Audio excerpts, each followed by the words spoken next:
Hello साथीहरू देख्न सक्नुहुन्छ हजुरहरू सबैजना आरामै हुनुहुन्छ र दर्शनमा अवश्य सबैजनालाई यतिखेर चाहिँ म चाहिँ के बनाउने तर्खरको लागि चाहिँ बसिरहेको छु अनि तपाईँहरूको माझमा चाहिँ मैले आज एउटा मुर्गा बनाएर चाहिँ मैले आज एकदम व्यवस्थित तरिकाले खान सोचिरहेको छु। लगभग 4 किलोको मुर्गा 2 किलो जति चाहिँ फ्राई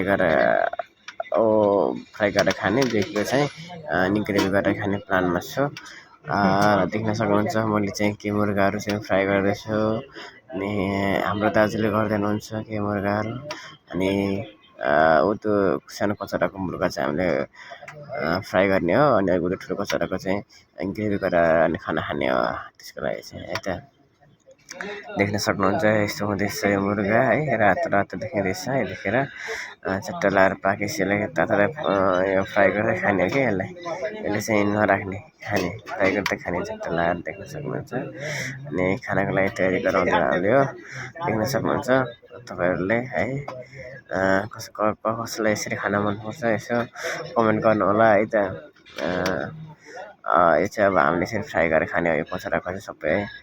दुईजनाले त्यो पनि धेरै हामी मासु त खान त लास्टै खान्छौँ, त्यो पनि धेरै हुन्छ होला त्यो पनि र पनि कोसिस गरिरहेको छौँ सबै भ्याउने तर्खरमा छौँ। देख्न सक्नुहुन्छ पुरा फ्राई चलिरहेको छ एकदम है, मस्तै फ्राई चलिरहेको छ है त साथीहरू देख्न सक्नुहुन्छ। हामीले चाहिँ मरमसलाहरू सबै यसैमा मोलेर चाहिँ फ्राई गर्ने तर्खरमा हो क्या। हजुरहरू देख्न सक्नुहुन्छ देख्नु त हेर्नुहोस् है, हेर्नुहोस् साथीहरू हेर्नु होला एकदम है। उता हामी खाँदै अनि यता काम चाहिँ भइरहेको छ क्या, खाँदै टक्क लाएर म तपाईँलाई हाम्रो चाहिँ किचन रुम देखाउँदैछु। यो चाहिँ हाम्रो किचन रुम हो है त। हल्का यसो रमाइलो पनि गर्दैछु मैले, देख्न सक्नुहुन्छ किचन रुम है त। मेरो दाजुले चाहिँ जे पनि भने मान्नुहुन्छ, चाहिँ एकदम इमान्दार हुनुहुन्छ अनि राम्रो कुकिङ पनि गर्नुहुन्छ उहाँले। देख्नु मासु खाँदै हुनुहुन्छ त अर्को मासु खाने तरिका हजुरहरू देख्न सक्नुहुन्छ। धेरै रमाइलो छ, धेरै रमाइलो मान्छे हुनुहुन्छ। अनि हेर्नु मासुमा पनि चाह भन्दै हुनुहुन्छ अनि ल म पनि खाइहाल्छु भनेर अनि हेर्नु त खाँदैछ। धेरै राम्रो छ मासु है त, धेरै मिठो छ, स्वादिलो भएको छ चाहिँ यो चाहिँ हामीले त्यो कुखुरा ल्याएर बनाएको तर मिठो स्वादिलो हुने रहेछ खानामा, स्वादिलो छ मासु है त। यतिखेर चाहिँ यो चाहिँ हामीले लगभग यहाँ चाहिँ 30 रेल एउटा कुखुरालाई 30 रेलमा हालेर ल्याएको थियो खाएको साथीहरू र पनि खानाको लागि स्वादिलो हुने रहेछ।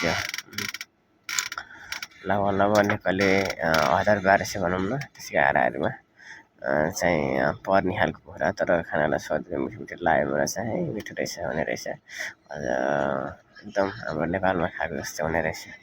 देख्न सक्नुहुन्छ तपाईँहरूले यता हामी एकदम खाँदैछौँ दाजुभाइ मिलेर खाँदै बनाउँदै हामीले अब 2जना मात्र हो खाने, त्यही भएर टेन्सन छैन, खाँदै बनाउँदै गरिरहेका छौँ। देख्न सक्नुहुन्छ साथीहरू यहाँ तपाईँहरूले ल त्यत्रो बनाएको फ्राई अब त्यतिमा आगे बन्छ छ यहाँ यति चाहिँ फ्राई पनि त्यति हुँदैछ, खाँदैछौँ डेन्जर खाने रहेछ मासु त। मासु त मैले धेरै खाने रहेछ म त धेरै मासु खाइसकेँ मैले। देख्न सक्नुहुन्छ हजुरहरूले हुन त हजुरहरू मभन्दा धेरै खानेहरू पनि हुनुहुन्छ होला, तर मैले पनि डेन्जरै खाइदिएँ मासु है। यो मासु त मैले पनि खतरै खाने रहेछु। ल हेर्नु साथीहरू मासु खाँदै यसो म पचाउनको लागि चाहिँ यताउति हिँड्ने पनि छु क्या, यता बेडतिर आएर ढल्ने पनि रहेको छु। ल देख्न सक्नुहुन्छ मासु खाँदैछु मैले है। दाजुले मलाई उताबाट हेर्दै हुनुहुन्थ्यो र मैले मुसुक्क दाजुलाई हाँसेर इसारा पनि गर्थेँ र खाँदै पनि छु साथीहरू है त। देख्न सक्नुहुन्छ मासु यसरी खानु पर्ने रहेछ खासमा, यसरी खाँदाखेरि मजाले खाएको जस्तो हुँदो रहेछ साथीहरू देख्न सक्नुहुन्छ है त। साथीहरू ल देख्न सक्नुहुन्छ मासु खाने तरिका यही हो। ल हजुरहरू पनि यसरी मासु खानु होला, साह्रै मिठो स्वादिलो अनि हुने रहेछ अनि धेरै खान सकिने। म त हिँड्दा झन् धेरै खाइदिएँ मासु, मैले धेरै खाएँ, मासु धेरै खाने रहेछु जस्तो लाग्यो मलाई चाहिँ। हेर्न सक्नुहुन्छ मैले मासु कसरी खाँदैछु तपाईँहरूले देख्नु भएको छ। दाजु मसिनो हुन्छ मासु कान्छाले तर खाँदो रहेछ भन्दै हुनुहुन्छ उहाँले, हजुर दाजु हुँदैछ अनि उहाँले चाहिँ बनाउँदै हुनुहुन्छ र मलाई मासु पनि खाऊ तिमी भन्दै हुनुहुन्छ, मैले खाँदै पनि छु मासु है।